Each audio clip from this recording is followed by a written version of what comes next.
दोस्तों, कैसे हैं आप सब। आज की हमारी कहानी है सास बहू का मामला। रश्मि आज काफ़ी समय बाद अपनी भाभी के बुलाने पर अपने मायके भाभी से मिलने आई। तब उसने देखा उसके भैया और भतीजा सौरभ खाना खाकर अपने ऑफिस जाने की तैयारी कर रहे थे।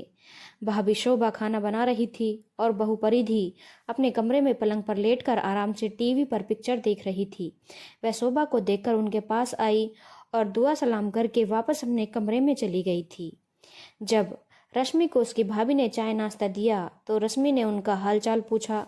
तब उसकी भाभी दुखी स्वर में बोली, मैं तो सुबह से शाम तक अकेले काम करते करते दुखी हो जाती हूँ। क्या करूं, बहू तो किसी काम में हाथ लगाती ही नहीं है। अब देखो, यह भी नहीं सोचा कि इतने दिनों बाद बुआ मिलने आई है तो उनके लिए चाय नाश्ता तो लगा दूं। बस बिस्तर पर पड़े पड़े हुक्म चलाती रहती है, मम्मी मेरे लिए यह कर दो, मेरे लिए वह कर दो। कुछ काम करने की आदत नहीं है उसे। यह सुनकर रश्मि बोली, भाभी यह सब आपका ही किया धरा है। यदि आप उस वक्त मेरी बात मान लेती तो आज यह नौबत नहीं आती। यदि समय पर इंसान सही बात मान ले तो वह जीवन में बहुत सारी परेशानियों से बच जाता है। मैंने तो आपको समझाने की बहुत कोशिश की, परंतु आपने मेरी बात पर ध्यान ही नहीं दिया। ठीक कह रही हो दीदी, मेरी ही मति मारी गई थी जो मैंने आपकी बातों पर ध्यान नहीं दिया, उल्टा आपको डांट दिया था। अब मैं उसी करनी का फल भुगत रही हूँ। काश उस समय आपकी बात मान लेती तो आज मैं इतनी दुखी न होती। शोभा दुखी होकर बोली। अपनी भाभी को दुखी देखकर रश्मि को पुरानी बातें याद आ गई थी। दरअसल साल भर पहले ही उसके भतीजे सौरभ की शादी परिधि के साथ हुई थी। तब वह भी कुछ दिनों के लिए अपने मायके आई हुई थी। परिधि बेहद खूबसूरत और घर के कार्य में निपुण थी। शादी के कुछ दिनों बाद जब वह सुबह के वक्त जल्दी उठकर खाना बनाने के लिए रसोई में गई तो उसकी सास उससे प्यार से बोली, बहू अभी तो आराम कर, तेरे खेलने खाने के दिन हैं, खाना मैं बना दूंगी। जब परिधि ने उनसे खाना बनाने की जिद की तब वे हंसते हुए बोली, मैंने कहा ना आराम करने के लिए, जा अपने कमरे में जाकर आराम कर, तेरा खाना बनाकर मैं वहीं भिजवा दूंगी। यह सुनकर परिधि अपने कमरे में चली गई थी। शाम के वक्त जब वह सबके लिए चाय बनाने लगी तब उसकी सास बोली, तू रहने दे, चाय मैं ही बना दूंगी, तू परेशान मत हो, जा अपने कमरे में जाकर आराम कर। यह सुनकर वह अपने कमरे में चली गई थी।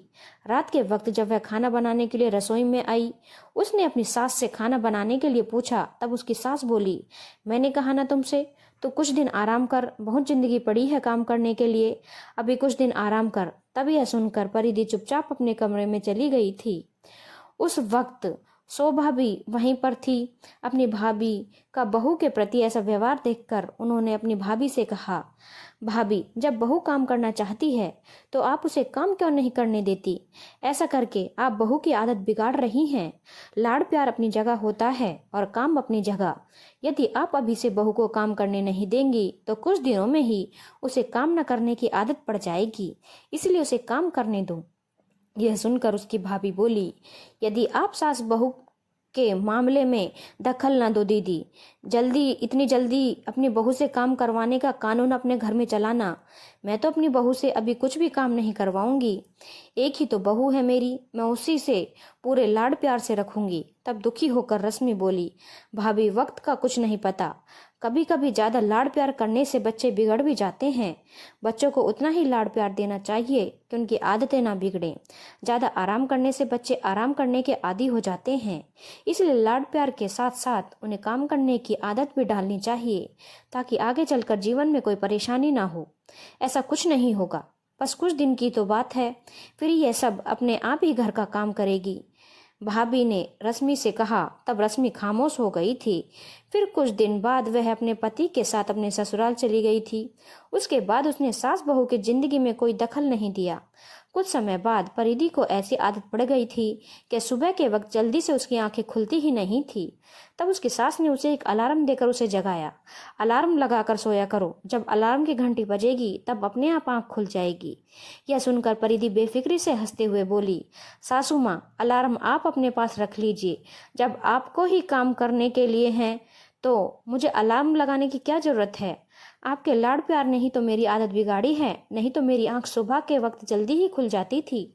बहू की बात सुनकर वे खामोश हो गई थी और मन ही मन पश्चाताप करते हुए सोच रही थी, काश उस वक्त मैं अपनी ननद की बात मान लेती तो कितना अच्छा होता। परंतु अब वे किसी से बहू की शिकायत भी नहीं कर सकती थी, क्योंकि ज्यादा लाड़ प्यार के कारण बहू की आदत भी तो उन्होंने ही बिगाड़ी थी। रश्मि सोच में डूबी हुई थी, तभी उसकी भाभी उसके लिए खाना लगाते हुए बोली, दीदी खाना खाकर आप परिधि को समझा दो कि वह घर के काम में मेरा कुछ हाथ बटा दिया करें। आपको फोन करके मैंने इसीलिए बुलाया था, क्या पता वह आपकी बात मान ले। भाभी की बात सुनकर रश्मि बोली, मैं सास बहू के मामले में कोई दखल नहीं दूंगी। जब सही वक्त था तब आपने मेरी बात नहीं मानी, अब तो आपको बहू की आदतें झेलनी ही पड़ेंगी। रश्मि का ऐसा खरा जवाब सुनकर उसकी भाभी खामोश हो गई थी।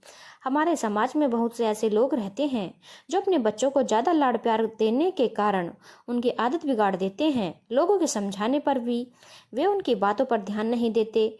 जब पानी सिर से गुजरने लगता है तब पछताते हैं। इसलिए लाड़ प्यार के साथ साथ बच्चों में सही समय पर काम करने की आदत भी डालनी चाहिए, ताकि बाद में पछताना न पड़े। धन्यवाद दोस्तों। अगर आपको कहानी अच्छी लगी हो तो चैनल को लाइक, शेयर और सब्सक्राइब करना ना भूलें।